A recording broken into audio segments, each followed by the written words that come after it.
Hello दोस्तों, क्या हाल है। तारीख आज 10 जुलाई, दिन सोमवार, जो कि सावन का पहला सोमवार आज, हिंदी तिथि अष्टमी। और आइए बात करते हैं आज के मुख्य समाचार में देश भर की तमाम बड़ी खबरों पर नजर डालते हैं। सबसे पहले बात करें दोस्तों, सावन के पहले सोमवार पर आज कई शुभ योग बन रहे हैं और इस दिन का सावन में विशेष महत्व भी होता है। माताएं बहनें व्रत भी रखती हैं, कई पुरुष भी सावन सोमवार का व्रत रखते हैं। आज के दिन जरूर आपको भगवान शिव शंकर भोलेनाथ की पूजा करनी चाहिए। लेकिन दोस्तों इस बार क्या कि सावन के सोमवार में पंचक चल रहे हैं। पंचक 5 दिनों के होते हैं और इसीलिए भगवान शिव की पूजा का जो आज सोमवार को शुभ मुहूर्त रहेगा ना, वो रहेगा शाम को 5:38 से 7:22 तक के लिए। 5 दिनों के पंचक की शुरुआत 6 जुलाई से हो चुकी है, जो 10 जुलाई तक रहेंगे। ठीक है। और इसके अलावा आज तो सावन का पहला सोमवार है, फिर इसके बाद दूसरा सोमवार 17 जुलाई को आएगा और फिर कब सावन में सोमवार रहेंगे। कुल इस बार 8 सोमवार रहने वाले हैं, क्योंकि सावन के महीने भी 2 हो रहे हैं अधिक मास के चलते, इसलिए उनकी तारीखें भी आप देख सकते हैं। सावन सोमवार की पूजा विधि क्या रहेगी, इसकी भी स्टेप्स आप स्क्रीन पर देख सकते हैं। भगवान शिव की पूजा करते समय इन चीजों को जरूर फॉलो करें और भगवान शिव शंकर भोलेनाथ का अभिषेक आप इन चीजों से कर सकते हैं, जिसमें शुद्ध जल, गन्ने का रस, दूध, दही, घी, गंगा जल, इनसे भगवान शिव का अभिषेक करें। और बाकी मेरी यही इच्छा है, शिव शंकर भोलेनाथ की कृपा हम सब की लाइफ पर, आपकी जिंदगी में बनी रहे, उनका आशीर्वाद हम सब पर बना रहे। और देवों के देव महादेव के लिए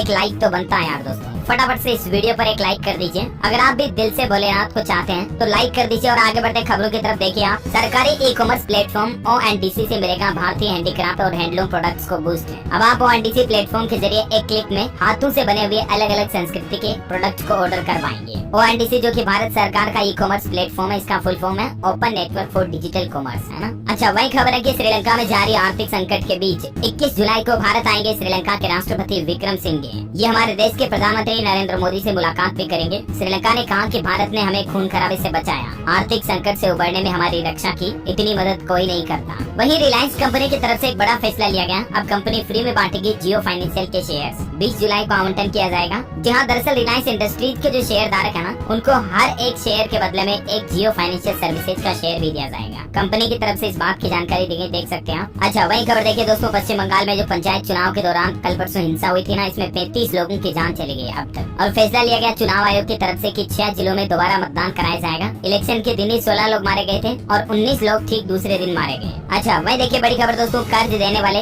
व जुए से जुड़े 130 मोबाइल ऐप को बैन किया जाएगा। देश की वित्तीय सुरक्षा के लिए ये ऐप खतरा बन रहे हैं और इसीलिए केंद्रीय इलेक्ट्रॉनिक एवं सूचना प्रौद्योगिकी मंत्रालय की तरफ से ये फैसला लिया गया। अच्छा, खबर है कि राहुल गांधी ने कहा बाइक से वो कश्मीर और लद्दाख जाना चाहते हैं, लेकिन सिक्योरिटी के कारण ऐसा संभव नहीं है। शादी के सवाल पर भी वो बोले कि देखते हैं, करेंगे फिर। अयोध्या में चल रहे भगवान श्री राम मंदिर निर्माण की नई तस्वीरें सामने आई है। देखिए, रामनवमी को दोपहर 12 बजे भगवान के ललाट पर पड़ेगी सूर्य की पहली किरण। ग्राउंड फ्लोर की छत का निर्माण कंप्लीट हो चुका है। अब उसके बाद फर्स्ट फ्लोर के ऊपर खंबा बनाया जाना। आगामी रामनवमी पर भव्य भगवान का जन्म उत्सव मनाया जाएगा। और व्यवस्था देखिए आप, राम मंदिर के गर्भगृह में एक साथ 300 श्रद्धालु दर्शन कर सकेंगे। श्री राम जन्मभूमि ट्रस्ट की तरफ से मंदिर निर्माण की प्रगति बताई गई। अच्छा, टेक्नोलॉजी से खबर है दोस्तों, AI रोबोट्स बोले कि हम इंसानों से बगावत नहीं करेंगे। जेनेवा में प्रेस कॉन्फ्रेंस हुई रोबोट्स की और इसमें आर्टिफिशियल इंटेलिजेंस वाले रोबोट्स का कहना है कि हम दुनिया को बेहतर ढंग से चला सकते हैं। और वहीं देखिए, दुनिया की दिग्गज टेक्नोलॉजी कंपनी गूगल ने भी फैसला लिया कि अब वो AI के जरिए गंभीर बीमारियों का इलाज खोजेगी। गूगल कंपनी इसकी तैयारी भी कर रही है। अच्छा, वहीं टेक्नोलॉजी से एक और खबर है, इंस्टाग्राम पर आपको जल्द ही लाइव एक्टिविटीज का फीचर भी मिलेगा। कंपनी का कहना है कि फिलहाल iOS यूजर्स के लिए इस फीचर की टेस्टिंग की जा रही है। इस फीचर की मदद से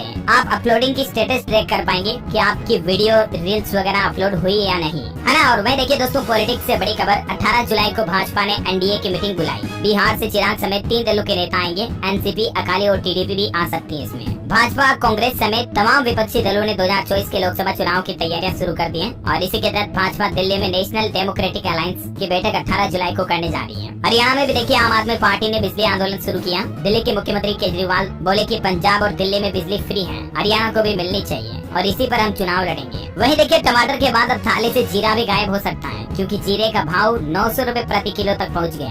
आपको बताओगा, अभी पिछले कुछ दिनों से टमाटर सब्जियों का राजा बना हुआ है, लेकिन अब मसालों का राजा कहे जाने वाला जीरा भी 250 रुपए किलो मिलता है नॉर्मल डेज में, लेकिन अभी 900 रुपए प्रति किलो तक मिल रहा है। और उत्तर प्रदेश के वाराणसी में तो देखिए एक अनोखी खबर देखने को मिल रही है, टमाटर की सुरक्षा में बाउंसर लगा दिए हैं। लोगों को छूने भी नहीं दे रहे हैं और मोल भाव न करने की हिदायत भी दी है। अखिलेश यादव ने कहा कि भाजपा Z+ सिक्योरिटी दे टमाटर को। ये वाकई में सच्ची घटना है। प्रयागराज में टमाटर में लूट की घटना के बाद वाराणसी में एक सब्जी व्यापारी ने दुकान पर बाउंसर तैनात कर दिए। बाउंसर ग्राहकों को टमाटर को छूने तक भी नहीं दे रहे। इतना ही नहीं, टमाटर छूने की कोशिश करने पर ग्राहकों का हाथ पकड़कर झटक दे रहे हैं। जबकि सब्जी दुकानदार का कहना है कि ये सब उसने नहीं किया बल्कि सपा के कार्यकर्ताओं ने किया। हालांकि इस मामले का वीडियो सामने आने के बाद व्यापारी दुकान बंद करके भी कहीं चला गया, क्योंकि अभी 1-2 दिन पहले आपको पता होगा टमाटर की खेतों से भी चोरी हो गई थी। तो काफी मीम्स वगैरह भी बनाए जा रहे हैं इस महंगाई को लेकर। चलिए अगली बड़ी खबर देखिए। आप तेजी से बिजली की डिमांड बढ़ रही है। अब 4 राज्यों से 3500 मेगावाट बिजली खरीदेगी हरियाणा सरकार। 6 स्थानों से 10,200 मेगावाट बिजली का ऑफर आया है गवर्नमेंट के पास। अच्छा, मैंने आपको कल जीएसटी को लेकर अपडेट बताया था ना दोस्तों, उसमें सरकार ने सख्त चेतावनी दे दी है। भ्रष्टाचार को रोकने के लिए केंद्र सरकार का ऐतिहासिक फैसला, जीएसटीएन को अब मनी लॉन्ड्रिंग के तहत लाने का फैसला लिया गया। हालांकि सरकार के इस फैसले का देश में कई कारोबारी व्यापारी विरोध भी कर रहे हैं, क्योंकि जीएसटी के इस नए नियम ने व्यापारियों की नींद तक उड़ा दी है। अब अगर जीएसटी में व्यापारियों ने कोई भी धोखाधड़ी, भ्रष्टाचार, गड़बड़, घोटाला किया ना, तो इस नए नियम के तहत उन्हें ब्याज सहित पैसा लौटाना होगा। ये बड़ा बदलाव होने जा रहा है। हमारे देश में सरकार नए नियम लागू करने जा रही है। अब मतलब फर्जी बिल बनाने वालों की खेल नहीं, जीएसटीएन से खुल जाएगी पूरी कुंडली। सरकार ने इसका पक्का इंतजाम कर दिया है, क्योंकि अब goods and service tax network को PMLA यानी मनी लॉन्ड्रिंग एक्ट के तहत लाने का फैसला किया गया। अब फर्जी जीएसटी बिल दिखाने या टैक्स क्रेडिट चोरी करने पर पकड़े जाने पर अब PMLA एक्ट के तहत कार्रवाई होगी। PMLA यानी prevention of money laundering act. Basically ये एक्ट क्या होता है, ये कानून 2005 में लागू किया गया था। इसके बारे में थोड़ी जानकारी आप देख सकते हैं स्क्रीन पर। और इसमें एक सरकार ने सख्त नियम ये भी लागू कर दिया कि अब ईडी जो है ना, वो सीधा जीएसटीएन को देगा धोखाधड़ी करने वालों की जानकारी, तो डायरेक्टली सरकार की तरफ से कार्रवाई की जा सकेगी। अच्छा, वही देखिए, सरकार ने प्लान बनाया, अगले 6 महीनों में यूएस से 150 भारतीय कलाकृतियों को वापस लाया जाएगा। लंबानी समुदाय की नजर गिनीज रिकॉर्ड पर है। G20 की भारत की अध्यक्षता के अंतर्गत संस्कृति कार्य समूह की तीसरी बैठक से पहले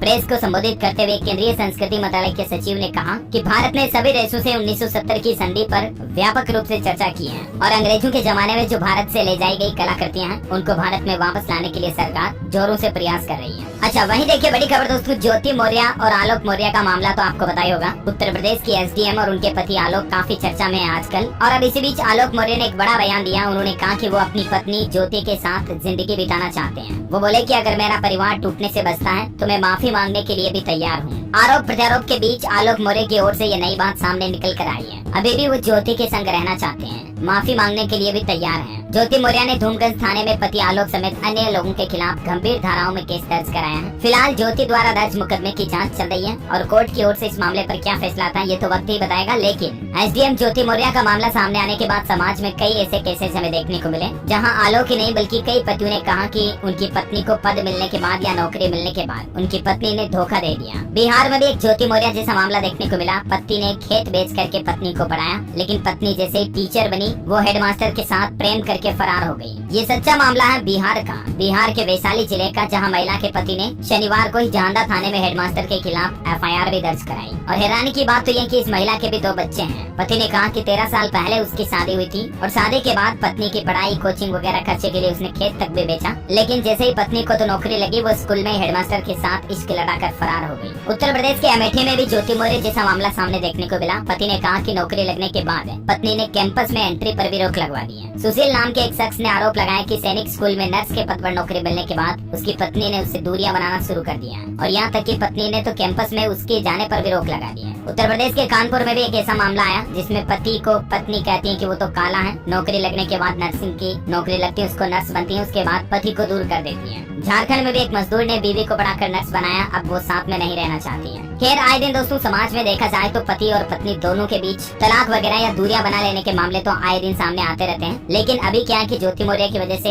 इस तरह के मामले हमें ज्यादा देखने को मिल रहे हैं। लेकिन पर्टिकुलर किसी 1, 2, 3 केस की स्थितियों को देखकर ये कहना बिल्कुल गलत होगा कि समाज में सारी पत्नियां या सारी महिलाएं ही ऐसी होती हैं। मैंने आपको अभी 1-2 दिन में काफी अच्छे एग्जाम्पल भी बताए थे इसके। रिसर्च कहती है दोस्तों कि मर्दों को लगता है कि वफादार सिर्फ पुरुष होता है। उनके लिए ज्योति मौर्य जैसा केस कोई नया नहीं है। इतिहास से ही पुरुष हमेशा से ये मानते आए हैं कि औरत तो हमेशा से ही बेवफा रही है, लेकिन ऐसा नहीं होना चाहिए। बात बराबरी की होनी चाहिए। पत्नियों के लिए तो ऐसा माना जाता है धर्म वगैरह में भी कि पति को छोड़ देना अनैतिक कृत्य है, ये एक कुकर्म है। लेकिन सामाजिक रीति रिवाजों और धर्म के हिसाब से भी देखा जाए तो पति आसानी से अपनी पत्नी बदल सकते हैं। आए दिन हमें देखने को मिलता है समाज में अगर कोई औरत महिला बच्चा पैदा ना कर पाए तो उसे बांझ औरत कहा जाता है, लेकिन आदमी अगर ऐसा नहीं कर पा रहा तो उसके लिए कोई शब्द नहीं है, उसे नपुंसक नहीं कहा जाता है। तो कहीं न कहीं देखा जाए तो महिलाओं का शोषण हमेशा से होता रहा। खैर मैं आपको ये बातें दोस्तों ज्योति मौर्य या आलोक मारे के एंगल से नहीं कह रहा हूँ। अब इनमें सही कौन है गलत कौन है ये तो वक्त ही बताएगा जांच के बाद। फिलहाल अपन आगे बढ़ते हैं और आज के मौसम समाचार पर नजर डालते हैं। लेकिन इससे पहले आपसे एक छोटी सी रिक्वेस्ट है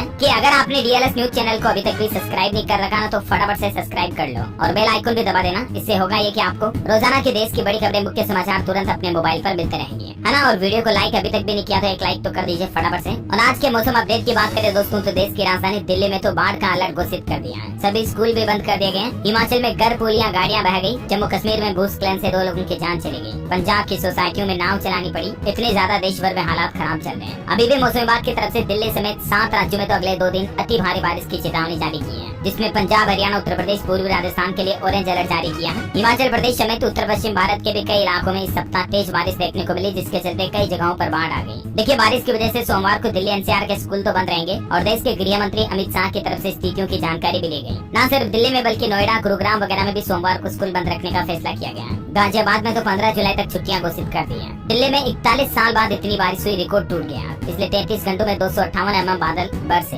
और भारी बारिश के चलते कल ही दिल्ली में अफसरों की छुट्टियां वगैरह भी रद्द कर दी गई थी। ग्राउंड पर उतरने के निर्देश दिए थे केजरीवाल सरकार ने। और अभी दिल्ली में बाढ़ की चेतावनी भी जारी कर दी है, क्योंकि हरियाणा के हथनी कुंड बैराज से यमुना नदी में 1 लाख क्यूसेक पानी छोड़ा गया, तो यमुना नदी का लेवल काफी ज्यादा बढ़ गया। यही वजह है बाढ़ वगैरह की चेतावनी है। उत्तर भारत में भारी बारिश से 15 लोगों की जान जाने की भी खबर है और दिल्ली में न सिर्फ यमुना बल्कि अधिकांश नदियां अभी उफान पर चल रही हैं। पूरे उत्तर भारत में भारी बारिश से तबाही सी मची हुई है। भूस्खलन से भी 10 लोगों की जान जाने की खबर सामने आ रही है। मध्य प्रदेश के 14 जिलों में अभी भारी बारिश की चेतावनी, अभी बारिश का सिलसिला जारी रहेगा। तो वहीं हिमाचल प्रदेश में देखिए मानसून ने मचाई भारी तबाही, 5 लोगों की जान चली गई। शिमला कालका रूट की ट्रेनें भी कैंसिल करनी पड़ी। ये देख सकते हैं आप हिमाचल की कुछ तस्वीरें। कल भी 8 लोगों की जान चली गई भूस्खलन की वजह से। लाहौल स्पीति में 200 लोग फंस गए। 6 नेशनल हाईवे समेत 800 सड़कें बंद पड़ी हैं और हिमाचल में भी 2 दिन स्कूलों में छुट्टियों की घोषणा कर दी है। जगह जगह लैंडस्लाइड, कई शहर जलमग्न, गाड़ियां डूबी, नेशनल हाईवे बंद, बर्फबारी तक भी देखने को मिल रही है। इतनी ज्यादा तबाही मची हुई है हिमाचल में भी अभी कुदरत के कहर की। अच्छा पंजाब में भी बारिश की मार देखी जा रही। 3 जिलों में स्कूल बंद। मोहाली में सेना की मदद तक मांगनी पड़ी। इंडो पाक बॉर्डर पर फेंसिंग टूटी और जालंधर में तो 60 गाँव में बाढ़ का अलर्ट जारी कर दिया। ये कुछ तस्वीरें आप देख सकते हैं किस तरह से सोसाइटियों में सड़कों पर नावें इस्तेमाल करनी पड़ रही है। इतनी ज्यादा भारी बारिश से गंभीर हालात चल रहे हैं। हरियाणा में आज भी 16 जिलों में भारी बारिश का अलर्ट। कई शहरों में स्कूल 2 दिन के लिए बंद है। हरियाणा के गुरुग्राम की ये तस्वीरें देखिए आप। लोगों ने बच्चों महिलाओं को बचाया, निकाला। इतनी ज्यादा पानी भर गए जगह जगह। रोहतक में भी भारी बारिश का अलर्ट है। 10 जुलाई को स्कूलों की छुट्टियों का ऐलान है। और यमुना नदी खतरे के निशान से ऊपर बह रही, इसका असर हरियाणा में भी देखने को मिलेगा, क्योंकि यमुनानगर में हथनी कुंड बैराज का वाटर लेवल 99,146 क्यूसेक हुआ। मिनी फ्लड यानी हल्की बाढ़ की घोषणा की तैयारी भी चल रही है। चंडीगढ़ की तस्वीरें भी देखिए, यहाँ भी नावों का इस्तेमाल करना पड़ रहा। 24 घंटों में 322 mm बारिश हुई। तो वहीं इधर गुजरात राज्य में भी अगले 2 दिन भारी बारिश का अलर्ट है। सौराष्ट्र और कच्छ में जोरदार बारिश हो रही है। कई बांध लबालब भर गए हैं। झारखंड में भी मौसम विभाग ने येलो अलर्ट जारी किया। 11 और 12 जुलाई को संताल परगना में भारी बारिश की चेतावनी। तो इधर खराब मौसम के बीच 3 दिन बाद फिर से शुरू हुई अमरनाथ यात्रा। भक्तों के लिए पवित्र गुफा को फिर से खोल दिया गया। और स्काई मेड वेदर की रिपोर्ट के मुताबिक अगले 24 घंटों के दौरान किन किन राज्यों में भारी बारिश की संभावना है, जिसकी डिटेल भी आप स्क्रीन पर देख सकते हैं। और दोस्तों न सिर्फ हमारे भारत में बल्कि पड़ोसी देश पाकिस्तान के भी हालात कुछ यूं ही चल रहे हैं। देखिए पाकिस्तान में भारी बारिश से 76 लोगों की मौत हो गई। लाहौर में सड़क पर खड़ी गाड़ियां भी डूब गई। कुछ तस्वीरें आप देख सकते हैं। पाकिस्तान में भी कितना लबालब हो रहा है, चारों तरफ पानी पानी है ना। और चलिए मौसम के बाद देश से जुड़ी कुछ और खबरें देखते हैं फटाफट से। देखिए अंडमान निकोबार में भूकंप के झटके लगे। रिएक्टर स्केल पर तीव्रता 5.3 मापी गई। अच्छा सुप्रीम कोर्ट का बड़ा फैसला। पॉक्सो में निर्धारित सजा से कम नहीं सुना सकती कोई भी अदालत सजा को, फिर चाहे वो हाई कोर्ट हो या जिला कोर्ट हो। वहीं कांवड़ यात्रियों में भारी बारिश के बीच भी बड़ा उत्साह का माहौल देखने को मिल रहा। अब तक 89 लाख भक्तों ने कांवड़ से जल भर लिया। हर की पेड़ी पर तो पैर रखने की भी जगह नहीं है। ये देख सकते हैं आप तस्वीरें, कितनी ज्यादा भीड़ लगी हुई है हर की पेड़ी पर कांवड़ियों की भीड़ की। अच्छा खबर है कि भारत में रूसी कच्चे तेल पर छूट घटकर $4 प्रति बैरल हो गई है। परिवहन लागत काफी ज्यादा है कंपनियों का कहना, और इसलिए इस छूट को कम किया गया। हो सकता है कि इसका असर आने वाले कुछ दिनों में देखने को मिले। पेट्रोल डीजल की रेटें थोड़ी बढ़ सकती है। अच्छा वैसे पेट्रोल की बात हो रही तो आपको बता दूं, आजकल एक फ्रॉड चल रहा मार्केट में पेट्रोल पंप खोलने के झांसे के नाम का। सावधान हो जाइए, आपको भी अगर इस तरह का मोबाइल में मैसेज आता है कि पेट्रोल पंप खोले जा रहे हैं, सरकार ऑफर दे रही है ये फलाना टीम का, तो ऐसे किसी भी लिंक पर क्लिक ना करें। और ये 2 लिंक स्पेशल मैसेज में भेजे जा रहे हैं, इनका ध्यान रखें। ये लगती है ओरिजिनल वेबसाइट की तरह, लेकिन ये बड़ी रकम लोगों से ठग रहे हैं और ये फर्जी वेबसाइट है। PIB फैक्ट चेक की तरफ से भी ये क्लियरिफिकेशन जारी किया गया, आप देख सकते हैं। तो ऐसे पेट्रोल पंप खोलने के नाम पर कहीं पर भी किसी भी वेबसाइट पर कोई पेमेंट वगैरह ना करें, ठीक है ना। अच्छा, अगली खबर देखिए, डिजिटल रूपी को लेकर RBI ने नया प्लान बनाया है। CBDC को UPI के साथ इंटरऑपरेबल बनाएगा रिजर्व बैंक। अच्छा वही दोस्तों, मेडिकल साइंस में देखिए डॉक्टरों ने एक नया चमत्कार कर दिखाया है। दिल के मरीजों के लिए अच्छी खबर है। डॉक्टरों ने लेजर से हटाया हार्ट का ब्लॉकेज, यानी हार्ट ब्लॉकेज को हटाने के लिए कोई तरह का कट ऑपरेशन नहीं करना पड़ा, लेजर के जरिए ये कर दिया। मुंबई में हार्ट स्पेशलिस्ट डॉक्टर ने लेजर एंजियोप्लास्टी को इलाज का नया, बेहतर और आसान तरीका बताया। भविष्य में हृदय से जुड़ी बीमारियों का बेहतर तरीके से इलाज हो पाएगा। अच्छा, हमारे इंडियन रेलवे की नई प्लानिंग देखिए दोस्तों, जैसे वंदे भारत ट्रेन है ना, वैसे ही जल्दी आपको T ट्रेन देखने को मिलेगी रेलवे पटरियों पर, ट्रैक पर। देखने में ये पुराने जमाने की भाप इंजन जैसी ट्रेन लगती है, लेकिन ये है वाकई में इलेक्ट्रिक ट्रेन। वंदे भारत और विस्टाडोम कोचों की सुविधा भी आपको इस ट्रेन में देखने को मिलेगी। भारतीय रेलवे जल्दी एक बदलाव के साथ अपने पुराने भाप इंजन वाली ट्रेन को पेश करेगा। इसे T ट्रेन नाम दिया गया। T का मतलब ये कि टूरिस्ट स्पेशलिस्ट ट्रेन है। इसके जरिए टूरिस्ट को ही इधर उधर घुमाया जाएगा। अच्छा, एक ट्राई की तरफ से रिपोर्ट सामने आ रही, देखिए आप। OTT ऐप से कॉलिंग और मैसेजिंग का चस्का लोगों को कुछ इस कदर लगा कि फोन से SMS में बात करना ही भूल गए लोग बात, और इसके चलते टेलीकॉम कंपनियों की कमाई में 80% तक की गिरावट देखी गई है। ट्राई ने रिपोर्ट जारी की है कि आजकल लोग बात ज्यादातर मैसेज, वॉइस कॉल या वीडियो कॉल वगैरह के लिए OTT एप्स का इस्तेमाल करते हैं, जैसे व्हाट्सएप, गूगल मीट्स वगैरह हो गया, फेस टाइम, फेसबुक कॉलिंग वगैरह, है ना। और इसके चलते क्या कि एयरटेल, आइडिया, जियो वगैरह को कॉलिंग से कम इनकम जनरेट होती है। अच्छा, क्रेडिट कार्ड की लिमिट बढ़ाने के नाम पर भी एक फ्रॉड चल रहा है। देखिए आप, हरियाणा में 6 लोगों ने 200 लोगों को शिकार बनाया और लाखों रुपयों का चूना लगा दिया क्रेडिट कार्ड की लिमिट बढ़वाने के नाम पर। अगर आप भी क्रेडिट कार्ड का इस्तेमाल करते हैं तो सावधान हो जाइएगा। ये देखिए आप, 6 लोगों को तो गिरफ्तार भी किया गया है। आपको भी धोखाधड़ी और चूना लग सकता है, so please be alert, careful, है ना। अच्छा, अगली खबर देखिए दोस्तों, RBI ने विलफुल डिफॉल्टर्स को राहत दी। तो अब वित्त मंत्रालय ने कहा कि सख्ती से कार्रवाई करे बैंक, जांच की जाए इस विलफुल डिफॉल्टर्स मसले की। RBI की राहत से काम नहीं चलेगा। अच्छा, जिन लोगों ने दोस्तों FD करवा रखी बैंकों में, उनके लिए बड़ा अपडेट आ रहा। अब आपको 20% तक डबल टैक्स देना पड़ेगा। अगर आपने भी FD में निवेश किया हुआ है और आपने अभी तक भी अपने पैन कार्ड को आधार कार्ड से लिंक नहीं किया है ना, तो समझ लीजिए अब आपका पैन कार्ड निष्क्रिय हो गया है, और इस वजह से अब आपको FD पर 20% TDS का भुगतान भी करना पड़ सकता है। क्योंकि पैन कार्ड का नियम क्या कहता है, जानकारी आप देख सकते हैं। फॉर्म 15G जमा करने की आपको अनुमति नहीं मिलेगी बिना पैन कार्ड के, तो इसीलिए 10% के बजाय 20% TDS लगेगा। ये नया नियम है, अभी तक भी आपके पास मौका है। अगर आपने पैन आधार को लिंक नहीं किया तो फटाफट से कर लें, ठीक है। अच्छा, मध्य प्रदेश में देखिए दोस्तों, पेंशन हितग्राहियों की जानकारी अब हर महीने ऑनलाइन अपडेट की जाएगी। सरकार की तरफ से सख्त आदेश दिया गया ताकि पेंशनर्स को समय समय पर लाभ मिलता रहे। वहीं देश की आर्थिक राजधानी मुंबई की सड़कों पर अब आपको सफाई कर्मचारी झाड़ू लगाते हुए नजर नहीं आएंगे, बल्कि मशीनों के जरिए रोड की सफाई की जाएगी। BMC की तरफ से ये नया प्लान बनाया गया। अच्छा, वही खबर है कि दिल्ली में भी लागू होगा गुजरात वाला कानून, पुलिस को मिलेगी और ज्यादा ताकत। LG ने गृह मंत्री अमित शाह को इस संबंध में प्रस्ताव भी भेजा है। अगर इसको मंजूरी मिल जाती है तो दिल्ली में भी गुजरात जैसा नया सिस्टम लागू कर दिया जाएगा। वहीं देखिए, हमारे देश में डाक विभाग की तरफ से नई सुविधा शुरू की गई है। गंगा जल से बाबा गरीबनाथ का अभिषेक करवाएंगे आप डाक के जरिए। 30 रुपए में आपको ये सुविधा मिल रही है। अच्छा, वहीं देखिए बड़ी खबर, ब्लड डोनर किसी भी ब्लड बैंक से ले सकेंगे खून। गवर्नमेंट ब्लड बैंक पर नया नियम लागू होने जा रहा, गंभीर रोगियों की जान बचाने में मदद मिलेगी। जी हाँ, सरकार इस तरह का नया नियम लागू करने जा रही। मान लीजिए आपने देश में, आपके राज्य में, जिले में कहीं भी किसी भी हॉस्पिटल में ब्लड डोनेट किया, तो उसके एवज में, उसके बदले आपको दूसरे हॉस्पिटल के ब्लड बैंक से भी ब्लड मिल जाएगा जब चाहोगे तब, है ना। अच्छा, वही खबर देखिए आप, पर्यटकों को अब मोबाइल पर मिलेगी भूस्खलन की चेतावनी। IIT मंडी की तरफ से नई तकनीक विकसित की गई है। अगर कहीं पर भूस्खलन होने वाला तो उसका अलर्ट आपको मोबाइल पर पहले मिल जाएगा। वहीं दोस्तों, आने वाले प्रयागराज महाकुंभ 2025 की तारीखों का ऐलान हो चुका। स्नान की जो प्रमुख तारीखें रहेंगी ना, उसका मकर संक्रांति, मौनी अमावस्या और बसंत पंचमी की तिथियों में शाही स्नान होगा। इस बार के 2025 के महाकुंभ में कुल 3 शाही स्नान होंगे। पहला 13 जनवरी को, दूसरा 29 जनवरी को और तीसरा होगा 3 फरवरी को। अच्छा, योगी सरकार का नया फैसला देखिए, सचिवालय, सरकारी भवनों और मॉल में लगाई जाएगी ऑटोमेटेड एक्सटर्नल डेफिब्रिलेटर मशीन। और ये मशीन दोस्तों हृदय रोगों के लिए बड़ी चमत्कार साबित होगी। इस मशीन द्वारा रोगी के हृदय के समीप 2 स्थानों पर दिए जाने वाले इलेक्ट्रिक शॉक से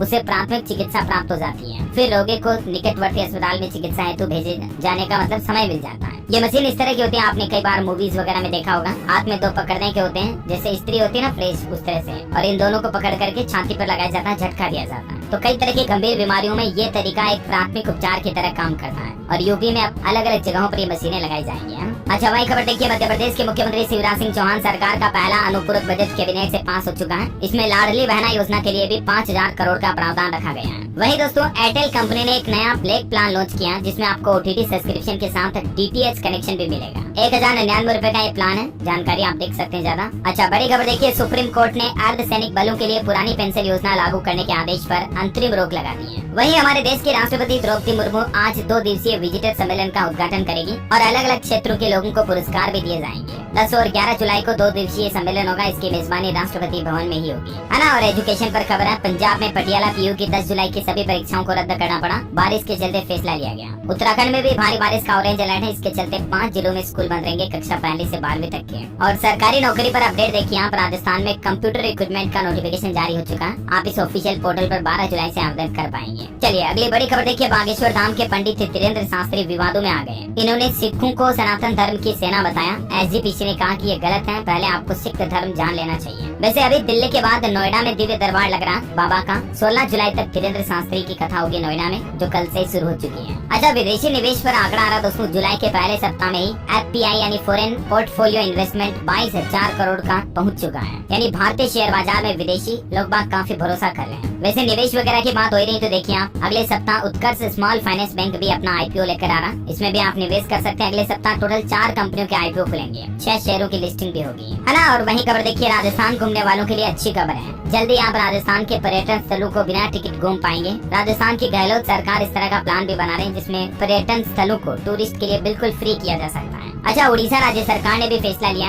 लोक कलाकारों का पारिश्रमिक बढ़ा दिया है। आने जाने और खाने के लिए भी उनको अलग से भत्ते के रूप में पैसे दिए जाएंगे। उड़ीसा के मुख्यमंत्री नवीन पटनायक की तरफ से लोक कलाकारों के पारिश्रमिक में बढ़ोतरी करने की घोषणा की है। अब देखिए आप कितनी भुगतान किया जाएगा पर डे और लोक कलाकारों को कितना मेहनताना मिलेगा उड़ीसा में, इसकी थोड़ी विस्तृत जानकारी आप देख सकते हैं स्क्रीन पर, है ना। और वही देखिए दोस्तों, मेटा द्वारा जारी इंस्टाग्राम के नए थ्रेड्स ऐप में यूजर बेस काफी बढ़ गया, 9 करोड़ का आंकड़ा पार कर चुका है। ट्विटर के कंपटीशन में जो ये लॉन्च किया ना इसने। और बॉलीवुड से खबर है दोस्तों, 11 जुलाई को आएगा ओ माय गॉड 2 का टीजर। अक्षय कुमार ने वीडियो क्लिप जारी की, भगवान शिव के इंटेंस लुक में नजर आए। तस्वीरें आप देख सकते हैं। और अंत में आज के राशिफल पर नजर डालें तो तुला राशि वालों को उपलब्धियां मिलेगी, मकर राशि को रुका हुआ पैसा और कुंभ राशि वालों को तरक्की के मौके मिल सकते हैं। वहीं कर्क राशि के लोगों को भी नया अवसर मिल सकता है। कन्या राशि के लोग पुराने विचारों को छोड़कर नई सोच को अपनाएं तो बेहतर होगा। ओके, और इसी के साथ ही दोस्तों आज दिन भर की तमाम बड़ी खबरें, मुख्य समाचार का अपडेट वीडियो यहीं समाप्त होता है। इस वीडियो के नीचे कमेंट बॉक्स में ओम नमः शिवाय जरूर लिखिएगा। आज मैं आपको कोई माइंड कुछ क्वेश्चन भी नहीं पूछने वाला हूँ। देखते हैं कितने लोगों की बाबा शंकर भोलेनाथ के प्रति आस्था है। ओम नमः शिवाय लिखिए फटाफट से कमेंट में। साथ ही इस वीडियो को लाइक और शेयर जरूर करना। DLS न्यूज चैनल को सब्सक्राइब करके बेल आइकन दबा देना, ताकि आप हम आपस में जुड़े रहेंगे, रोजाना एक दूसरे के साथ काम की खबरें शेयर कर पाएंगे। जय हिंद, जय भारत, वंदे मातरम।